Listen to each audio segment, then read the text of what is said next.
Hey there, guys. This is Real Guardian. I'm. s- I got over my cold, but now I have an allergy cold. That's great. This is what Bell was reincarnation about Dante and Virgil, part 1.5. Mainly because I just haven't found a concrete way to do part 2 through 5 just yet, but I'm getting there. I almost think I have what I want to do for this series, so I've decided to do a huge little backstory arc just for you guys, little backstory act idea just for you guys so you have more content. Remember, I do have a Patreon, it's down below, and honestly, I could really use some more patrons. Especially, I could start saving towards getting a new Chromebook because the one I'm using is falling apart. There's a Discord for you guys to join. If you joined it, you know I talked about doing most likely Blacklight Bell first before doing Dragon just because I need to iron out some of the lore stuff I want to add in Dragon. That being said, I really hope you guys enjoy this What If. This is What If Bell was the reincarnation of Dante and Virgil, part 1.5. A young man walked into the dungeon city of Aurora. He was wearing a mask, which the guard thought was very odd. But doing their job asked, so why are you here? The man simply answered, to join a familiar. The guard said, okay, that's permanent resident. That's going to be 5,000 vows. He handed the man the money. Walking away, hearing a voice in the man's head saying, wow, that's a lot of money. But you are kind of rich with that 50,000 vows left. And your grandpa was not kidding. There's nothing but beautiful women in Aurora. The man looked around then saying, you're right, Dante, but seriously, why do I have to live with a pervert in my head? Dante responding back, because I'm awesome and it's your fault for being a reincarnation. The man sighed, saying, well, let's find a hotel and go talk to the old man. Find a hotel that was cheap but good, with him reserving a room for about 5 days, for 15,000 vowels. Going straight to sleep, he woke up at night, walking the guild to see a piggy-looking elf. The elf took one look at the man, saying, so this is the man being allowed to see Aurorius. Well, my name is Rowan Mardell. Mardell? Ugh, don't know how to pronounce this.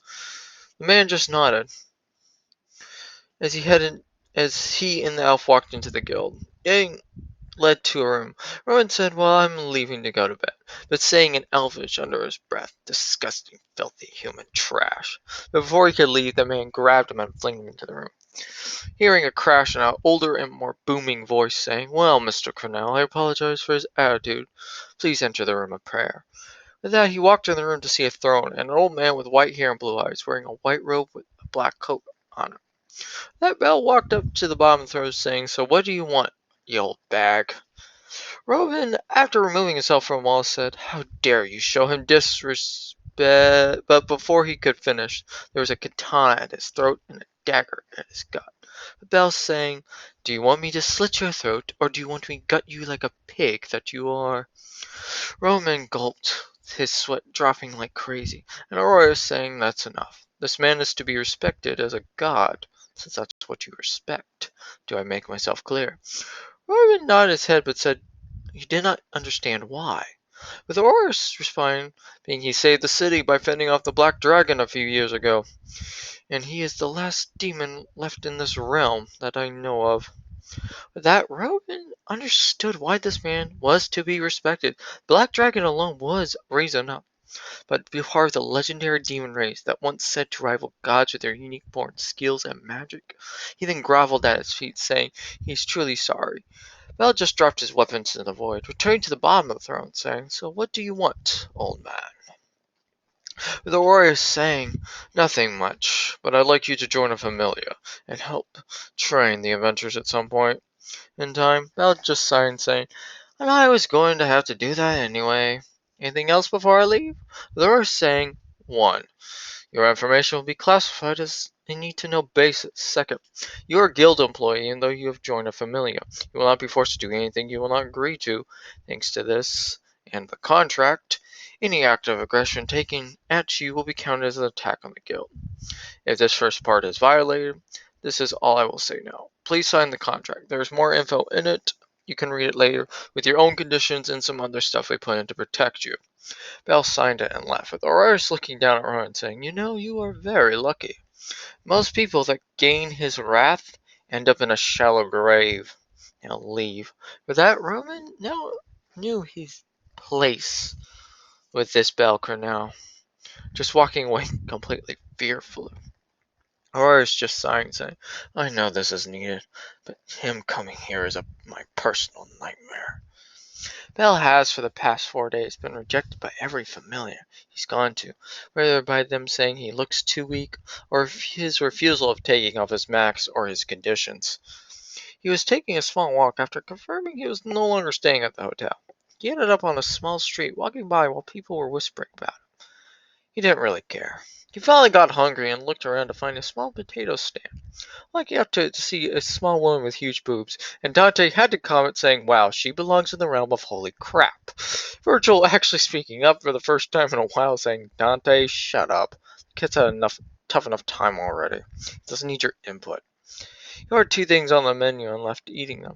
But the old woman saying, I need to follow him tomorrow. He seems very interesting.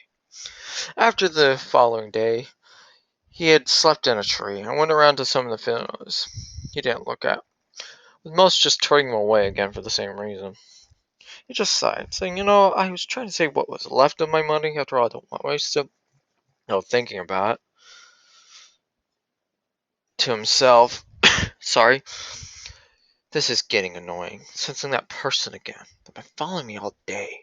Belle turned the corner and waited for a couple of seconds, grabbing the person, seeing it was a girl from the stand. He dropped her and saying, what do you want? With her response, well, that was not very nice, but still, this is your lucky day. After all, she gave him a big smile. Belle said, okay, I'll bite.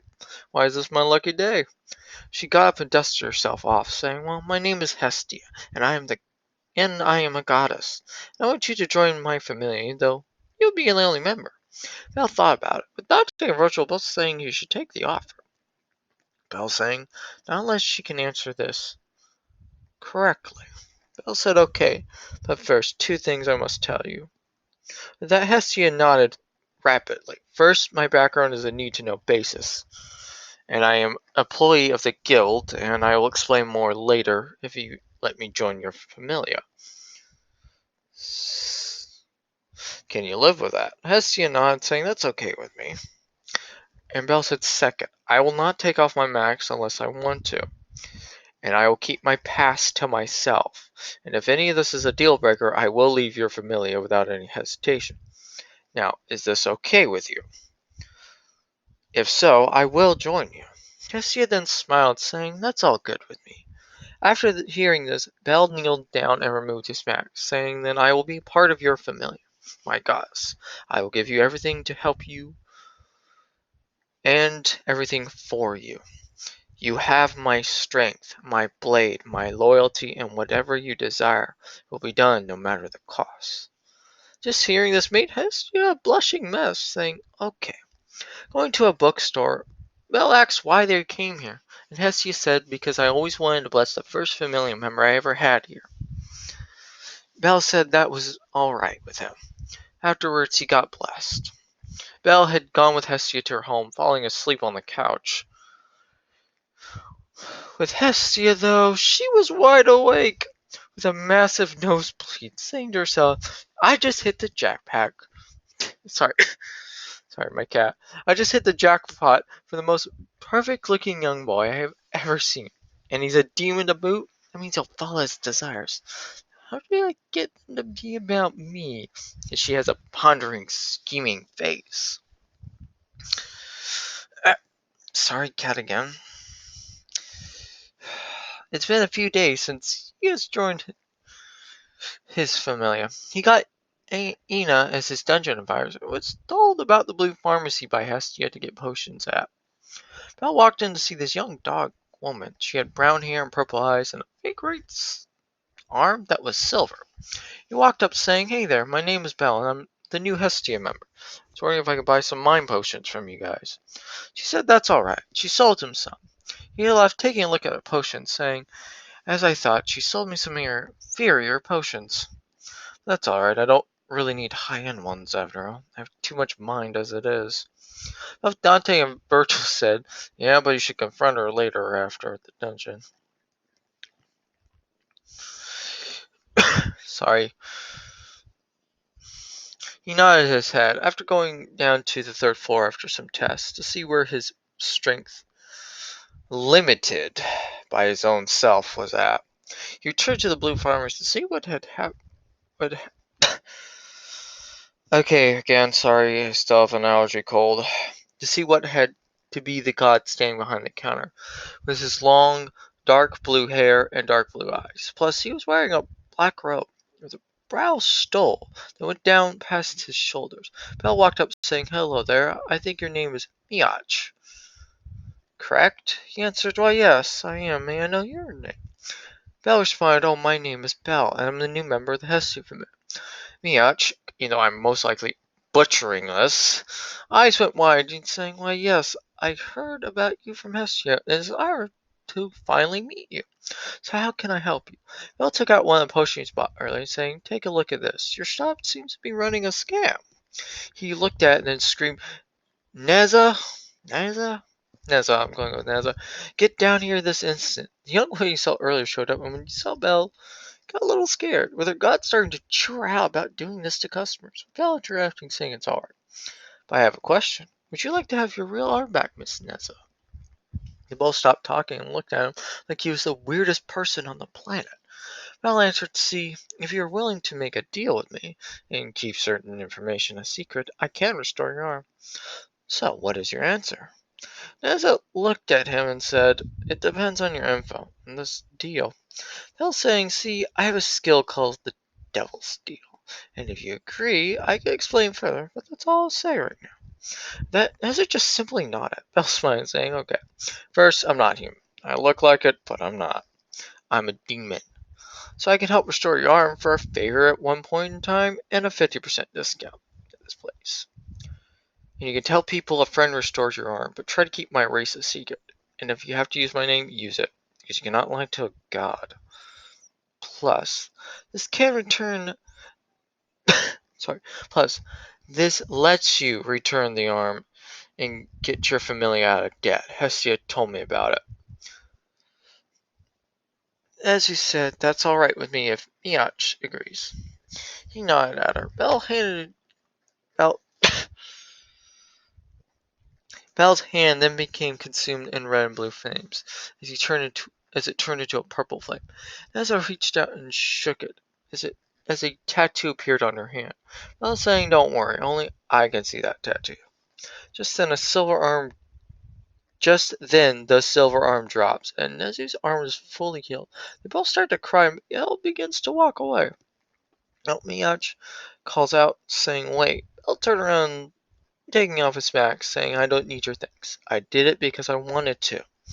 Finally walking away, but in that moment of seeing what Belle looked like, Nessa no longer loved Miach. She fell head over heels with Belle. He restored his arm he restored her arm just because he wanted to, and those looks put her own god to shame. She thought to herself.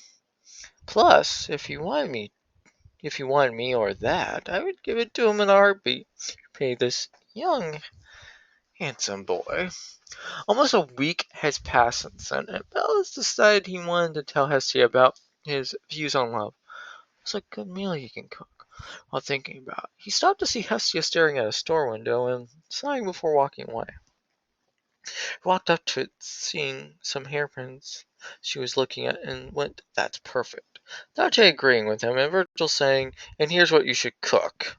Being the following day, Hestia was at the guild since she finally had a day off to register the Familia. And saw Belle was there. She was about to call out to him, but saw he had a gift box with a blue ribbon on it, and gave it to some elf at a counter. She was so upset that she just turned in the paperwork and walked away. She wandered around for a little while before getting back home to see a big feast of food waiting for her. Belle, without his mask on, saying, "Welcome home. I decided to make dinner, but I need to talk to you about something first." She was still upset, though happy to see all this, saying, "All right," with a begrudging tone. Belle said, "Well, you see, I have a really weird belief with love. So to put it simply, I believe you can't really fall in love with someone without getting to know them first. Second, you should love someone for who they are and not for anything on the outside. And finally, that you should be able to have more than one lover or wife, since there's nothing wrong with loving more than one person to me. So I want to ask you this." After hearing all that, Hessie was happy but still very upset with Belle, saying that last part was painful to her to hear. I'll pull out a small box. So will you be my first wife one day, my beloved Hestia? That moment, time stopped for Hestia to think he bought that just to ask her something like this. She started to cry tears, then screamed yes and pounced on Belle, knocking him down. They laughed about it, and she actually kissed Belle, and he kissed her back. They had a good day after that. Miach and Neza walked into the Dan, I think, Don? Dan? Don. See it, familiar? Like I said, I'm pronouncing probably all this wrong. To see Ahmed Tanizari. She was wearing her normal familiar doctor outfit, with her usual long silver hair and purple eyes. Before she could speak, her god Dion, who was basically an old man wearing white robes, said, "Oh, looky here, it's the garbage file." And before he could finish, Naza slapped him, saying, "No more of that. Here, your arm is back. Let someone else use it." Both of them looked at her confused, with Miach saying, "Yes, with this we no longer have to pay you, because we're giving it back." Armin finally asking why. They're giving it even more confusing look. Now they're showing off her new arm, saying, "Looks like I found a way to heal this," causing both of them to have their spirits leave their bodies, as they have completely checked out. With that, they walked out, and Miach saying, "You should not have slapped him," with Nezu saying, "Sorry, but I was sick and tired of him insulting you over this stuff. Plus, I need to start getting over my trauma if I want to join Bell in the dungeon. That's my own personal decision, though, I made." And though this did make Miach very happy, the Bell changed her like this. A week has passed since then. Sorry. And Frey was eating on a terrace with Otar standing by her. She was overlooking the street below, being completely bored, saying, Otar, should we start a war here?" With him answering, "If that is your wish, my lady." She pouted a bit, saying, I wish you would not agree with me all the time. It makes it boring." Otar responded, "I'm sorry, my lady, but I'll do whatever you wish." She sighed as time passed. She was about to get up, seeing something that took her breath away. Not one soul, but three. One was the darkest, reddest crimson she had ever seen. Another was the deepest and purest blue. Finally, the third was clear, but it had a purple hue to it. It was the purest soul of the three, with that person disappearing from Freya's sight. She stared at it for what seemed like hours to her, finally saying, "Ota, follow that young boy or man in the mask with a different color coat. Find out who he is. Go to the guild if you have to." That Otar bowed and walked away. Freya just sat back down, reveling in the beauty she just saw. He will be hers one day. She will make sure of it. The day passes by, and Belle was really tired from dungeon exploring, even though he had only gone down to the fourth floor.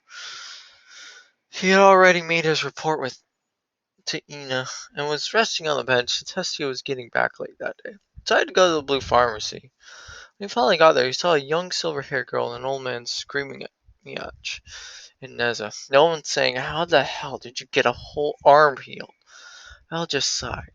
But when he saw the man try to grab Nezu's arm, Belle disappeared and reappeared, cutting the old man's arm off without hesitating, saying, "Are you alright, Neza?" She was blushing, but nodded, saying she was okay.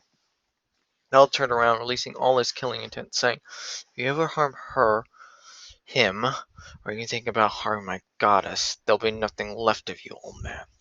He was now shaking in fear. When Armin walked up, saying, "Thank you for stopping him, but may I ask who you are?" Belle answered, "I am Belle Cornell, and why are you here, hassling them?" Armand answered simply, "My god wanted to know how Miss Neza,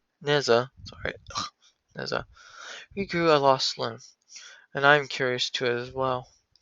Belle saying, "Sure, I can show you. Now, just shake my hands, miss." His hand glowing purple, Armand, without hesitating, shook up, with the same tattoo appearing.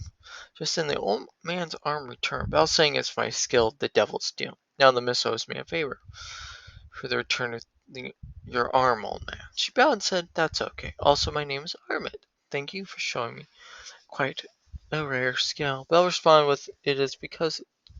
Bell responded with, "It is, but it has a high cost." Taking a lot of mine, to be honest.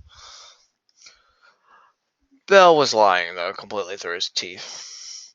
But thinking about it, saying, "No, I think about it." Taking a thinking pose, with Dante saying, "If you don't do this, I'm going to lose all respect I had for you." Virgil saying, "Just do what you want. And next time we spar, please knock out Dante." Bell said, "How about this?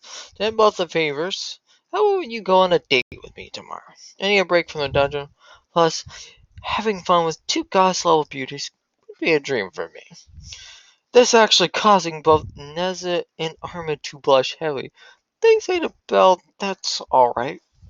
Time passed and Belle was getting ready for his date. Hestia was a little pissed at Belle, but he did calm her down by saying, "Hey, we went on an evening date right after I proposed, as you say, and I have a date night every week starting next week. So, why are you mad?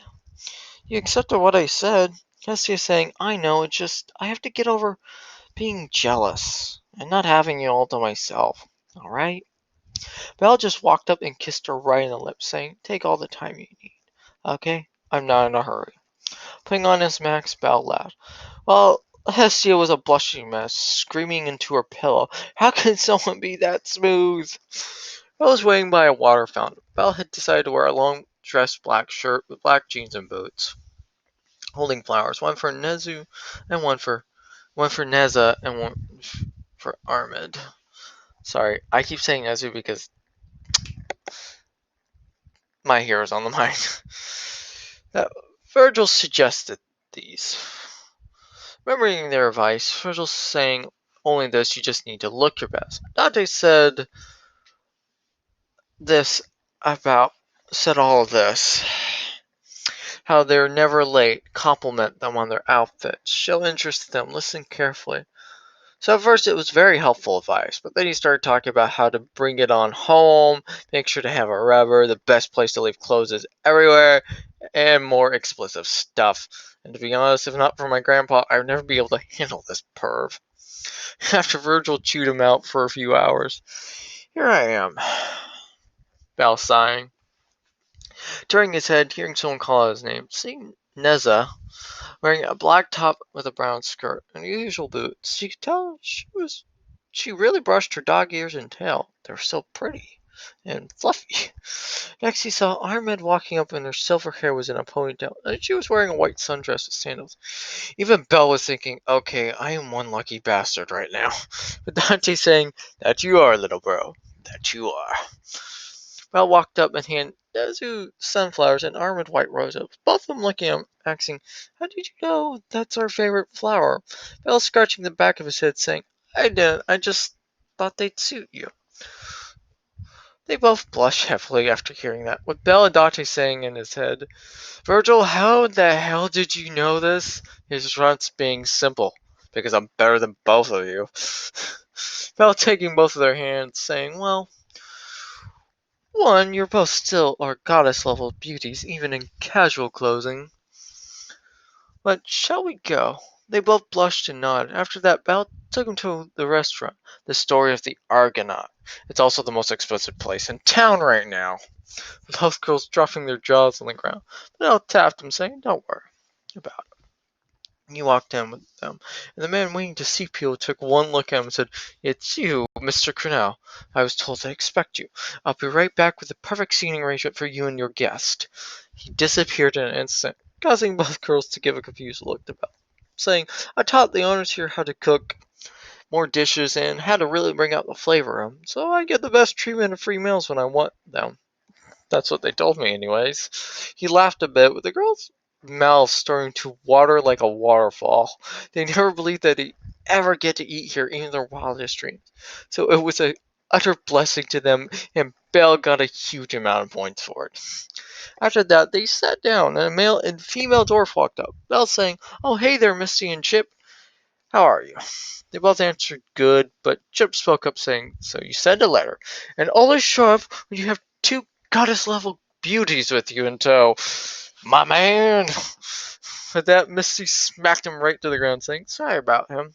I have to see you finally getting over that. But everything's on the house for you and your lovely companions tonight, so order as much as you want." That Belle laughed, saying, "Thank you for that." During Belle got to know the girls much better, and they both ate like there was no tomorrow. He was staring at a vacuum. Belle was thinking, "I'm going to need to learn how to cook bigger portions."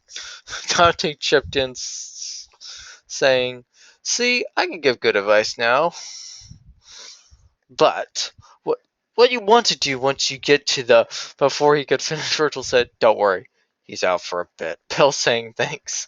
Leaving the restaurant, Belle started to walk the city with him, getting a better feel for it.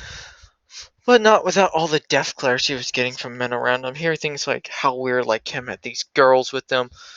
How could they stoop to such a level with a weirdo? Or if he dared defile the Dia Saint or the adorable Miss Nezu, I'm gonna kill him. After a while, ending up in the shopping district, he went to a clothing store with the girls. While saying his Dante still knocked out, but with Dante saying, "Nope, I'm not." He knew if Dante was here, he'd be wearing that shitty grin of his. Dante then said, "You made me and your grandfather proud today, kid." While making a mental sigh. All the girls came out in dresses. Ira now in a long dress that was a neat dark blue, and Azu coming out in a modest short orange dress. Belle was grateful for wearing a mask, because without it, he knew the girls could see him blushing.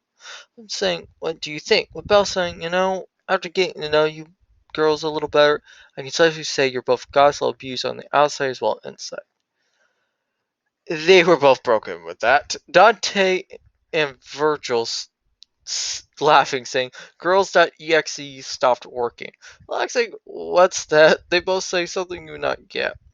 Once they got better, Belle actually paid for the clothing and they insisted on them paying themselves. But Belle said, "I am the man. This is my date with you. Let me pay." After they got outside, realizing the sun was starting to go down, Belle asked, "So let me show you something." Taking him to an abandoned building, getting to the top, sitting down with both girls in the middle, saying, "Wow, this is so beautiful seeing a sunset up here." Belle had another plan. He took off his mask, saying, "So is this a great time or what?" Both of them turned to see and understand why he wore that mask all the time. His looks rivaled the deity of beauty. He was every definition of a girl's dream. It took all the remaining willpower they had not to have a massive nosebleed and pass out. But that didn't last long, since Belle was beating that willpower by quickly kissing both of them on the lips, saying thanks for the nice date today. This caused both of them to pass out with nosebleeds. Belle put his mask back on, with Dante saying, "You have truly learned from me.